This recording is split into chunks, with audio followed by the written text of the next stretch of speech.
2K Czech co-founder Petr Wojciechowski saw his first computer in 1985, and like any aspiring game developer, each time he interacted with one he was impressed with what it could do. He bought his own Amiga in 1988, and 5 years later he made his own adventure video game called Světák Bob, under the name Wojciechowski Trading. He spent the next 4 years publishing more than developing, before eventually, with assistance from businessman and friend Jan Kudera, they turned his namesake game company into Illusion Softworks, consisting of only 5 people who had similar upbringings. While their most successful title that decade was first-person shooter Hidden and Dangerous, which got them a 6-game contract with Take-Two Interactive, it paled to their other big project. A year after they changed direction on a fantasy turn-based strategy RPG, they put focus on the classic gangster genre based on movies like The Godfather, Goodfellas, Once Upon a Time in America, and The Untouchables, since it was a compelling concept that hadn't been seriously explored in video games yet. The original story was the protagonist as a cop trying to stop the mob, similar to The Untouchables, but decided to flip the roles, which allowed for more interesting and less cheesy scenarios. And after a few years of work and the number of people increasing from 5 to 40, Mafia: The City of Lost Heaven was released for the PC on August 2002, and a couple of years later for the PlayStation 2 and Xbox. Now, I usually use the console version for these reviews, but we're looking at the PC version in this instance. It's, I wouldn't say a technical nightmare to run it on today's computers, just don't expect it to work straight after installing it. It required a bit of modding first. Something to keep in mind if you ever plan on playing this game today. This is another game that I've been getting years of requests to review. I admit I don't know why it's taken this long, but thanks to Wester on Patreon, it's the most voted suggestion. Therefore, enough is enough, I'm finally getting around to it, and here we are now. In that case,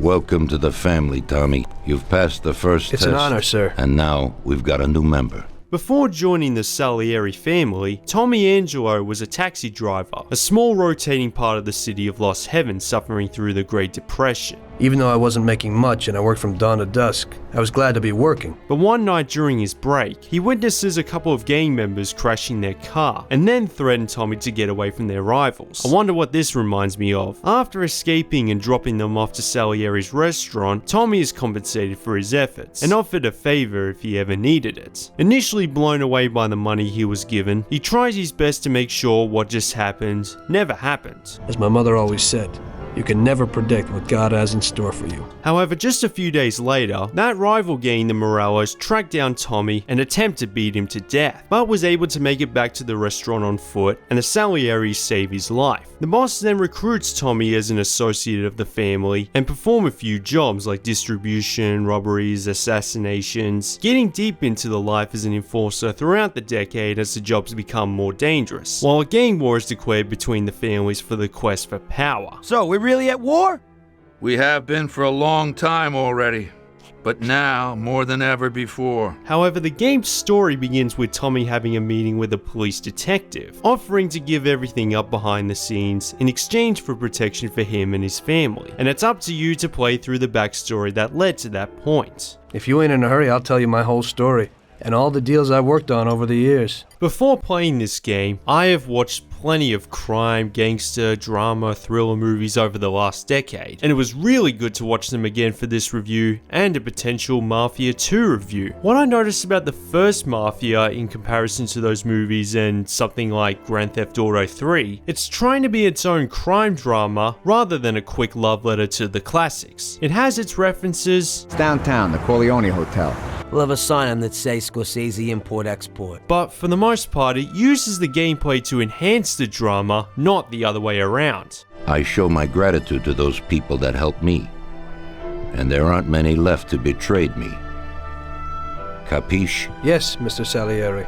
All the themes that you'd expect from these movies, or even arguably gangsters in real life during the Prohibition era, are here. You feel the levels of power and bloodshed they cause, the dangers that are associated with being part of that life, that you don't choose to become part of it, it comes to you. Tommy Angelo was trying his best to live a straight life, but the outside world more than once caused his trajectory to change, and as he increases his reputation, he begins to question what he's doing with himself. The more he risks his life, the more he notices the dangers, not just from the Morellos but Salieri's too. Why else would the intro be Tommy talking to a policeman? Everybody said it was just business and that the family sticks together.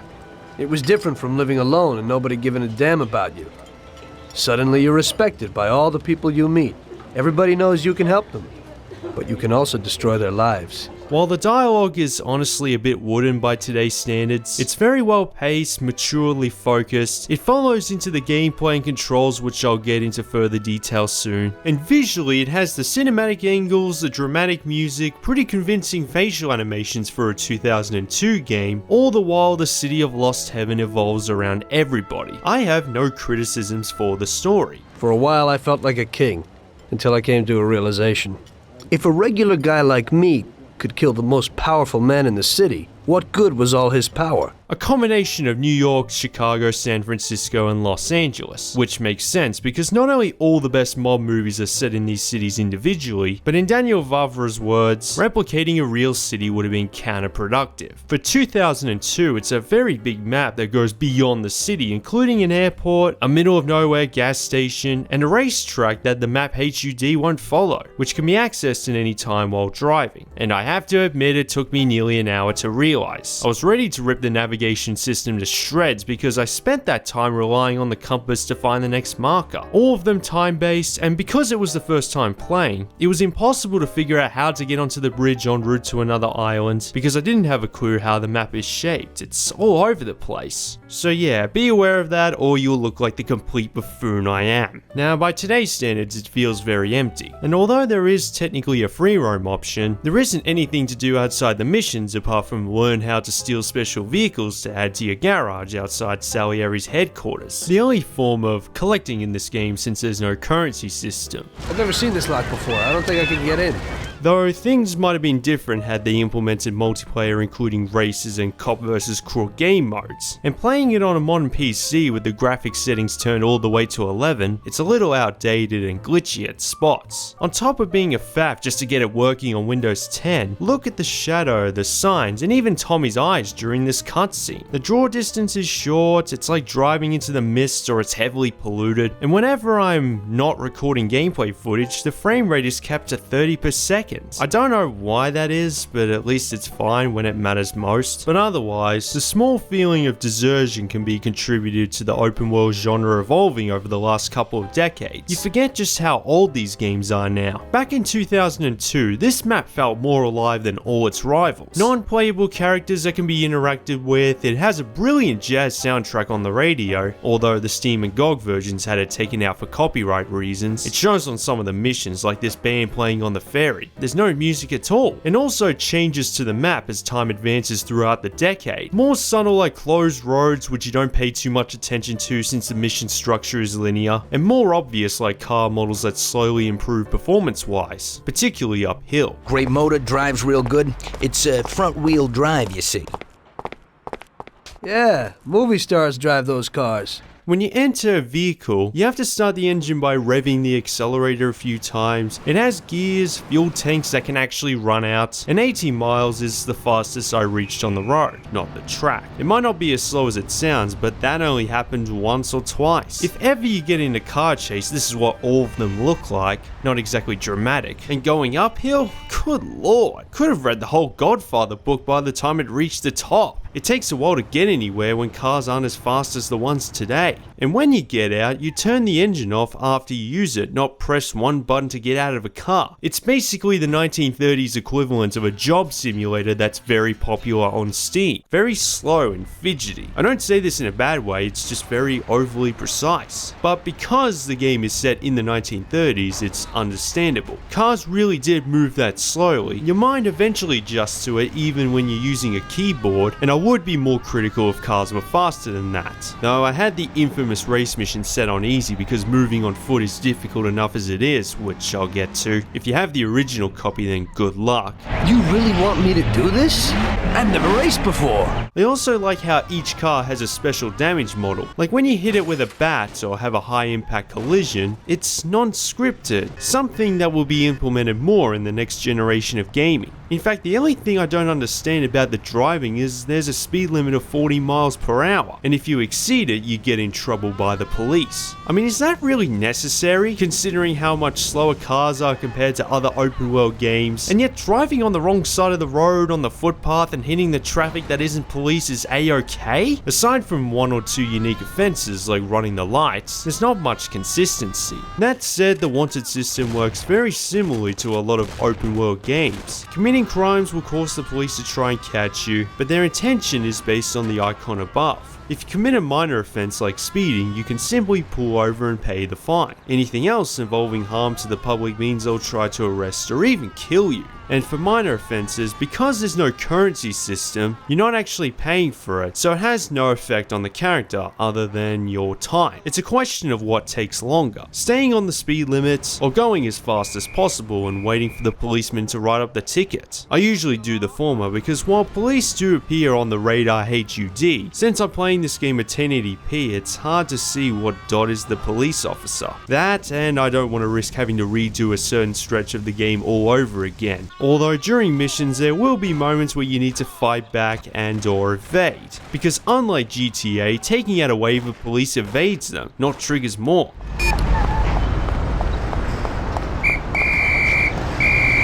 Yeah, be careful, because you can even get in trouble for simply having a weapon unconcealed, so make sure there's enough room in your suit, because in this game you can only carry a certain number of weapons and ammo at once. You can have a few handguns in your pocket, but there's only one slot for heavy weapons, including a baseball bat. It reminds me of the Hitman series in that regard. If they could be any more realistic, you could carry more if you had a raincoat on, maybe as a purchasable item using money you earn from the missions if there was a currency system. Not only that, but when you reload your weapon, even if the clip isn't empty, you lose it inserting another one. Considering that my general instinct is to have a full metal jacket before a wave of enemies every single time, this took a bit of getting used to. It's the little things that game designers ignore to make a video game more fun. You just want to have all the firepower in the world, go crazy. But in Mafia, like the driving mechanics, it feels very by the numbers, the way you move and enter gunfights. Therefore, playing this game you'll love and hate it in different phases. That tutorial, while technically optional, I say is mandatory because of how overly precise the controls are. How you gonna get out of that situation is up to you. When you're standing with a weapon, you press fire to aim the gun, then a second click to fire away. So whenever you're in a gunfire situation, always crouch because that keeps the gun aiming. However, combine this with the lack of a cover system and enemies that run straight at you if you're spotted, it's easy to resort to unconventional methods out of desperation, like using the camera based on the player position to look around an area without being exposed to gunfire, because they fire their weapons accurately in a snap, so your reactions need to be just as quick to stand a chance. I'm out of bullets!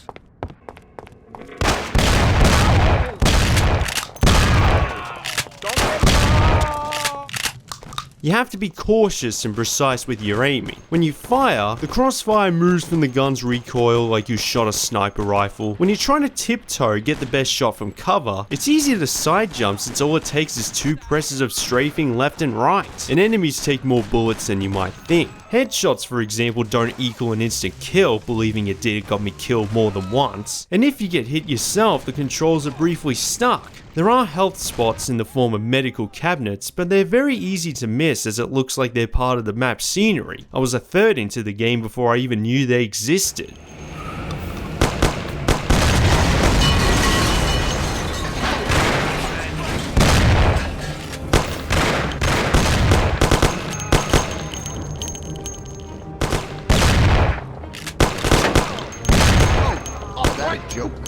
That was pretty bad.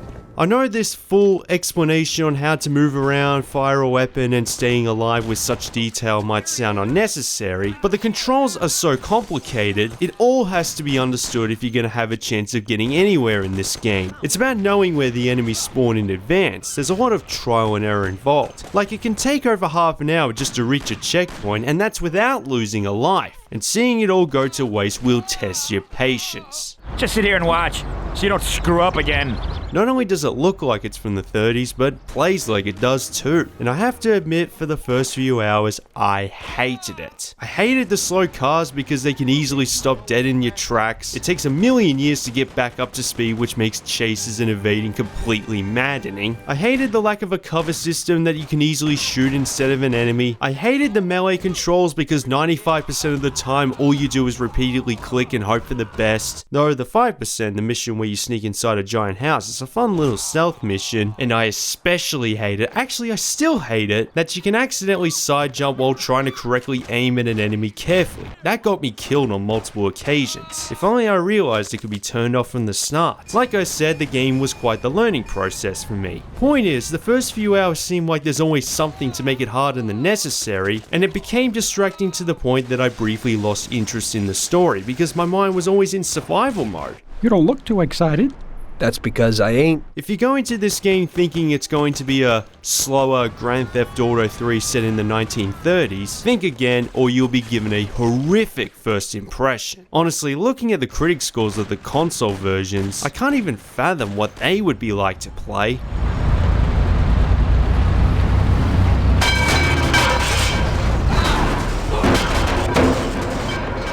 But when you eventually realize that it isn't Grand Theft Auto, and that the developers were making this game before that franchise even jumped to 3D, it took me a long time to finally realize it. There are a lot of good reasons for why this game plays as it does. Going back to the story, it doesn't add to the gameplay, it's the other way around. For example, the first half an hour before Tommy joins the Salieri family, you're actually driving fares as a taxi driver. There's nothing spectacular about it. In fact, one developer admits in hindsight that it's longer than it should have been, but it's meant to kinesthetically illustrate the tension of scenarios and moments in the story. The taxi one, Tommy is simply trying to forget what happened. It's all peaceful and he's minding his own business. It's better to be poor and alive than rich and dead, right? And there's another mission where you go incognito in order to steal a couple of crates. But firstly, you have to stack a different pile of crates, which takes over 5 minutes to do. It's all quiet because that's what's required to pull off the real job effectively, and it'll certainly take longer than a couple of minutes to do. The first attempt I accidentally took too long because I initially didn't know where to place them since it's not exactly clear, and got a death sentence for it, which meant I had to restack them all over again, which was lovely.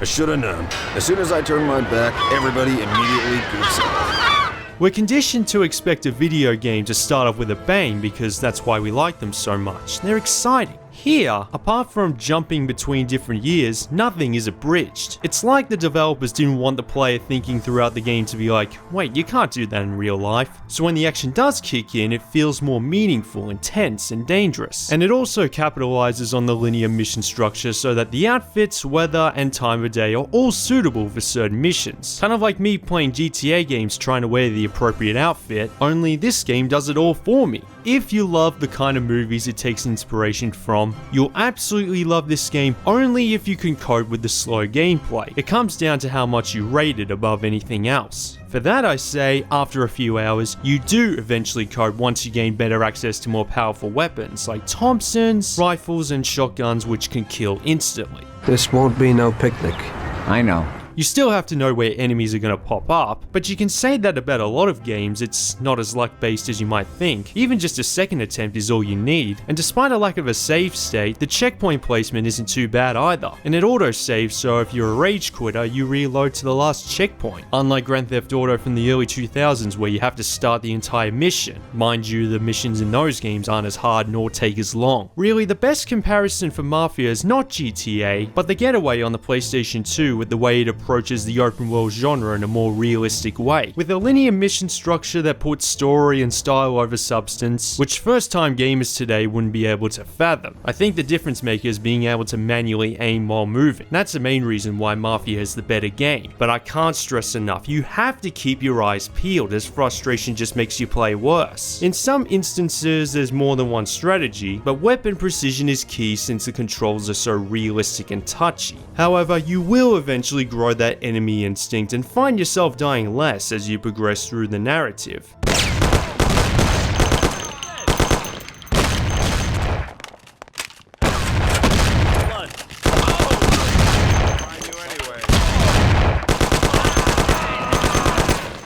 Mafia might have been a risky concept that barely any publishers would take today, but in 2002, it was a huge success critically and commercially with over 2 million copies sold, despite being released after GTA 3. Thanks, boss. We try to make you happy. Well, you certainly did. And it gave Volition Softworks the opportunity to expand on that idea and suppress the drawbacks, which they did 8 years later. I'm certainly curious to see what direction Mafia 2 takes, since the story is set just as many years later, where it's set in a different city, the graphics have improved, cars move faster, and the profanity reaches Guinness World Record levels, which should be an interesting review to edit for in the future. But as for the first Mafia, it's the kind of game that kept changing my opinion about it while writing the script. I mean, you need thick skin if you're playing it for the first time. It'll feel slow, clunky on foot and driving, enemies leave no trial for error, there's barely anything to do on the map, but there's a reason it continues to be highly regarded today. Once you learn the ropes, it becomes a very rewarding experience. For 2002, Mafia is a terrific open world time capsule with a story worthwhile. I don't know if it's moral to help somebody like you, but I think the results will be worth it. I think we'll help you.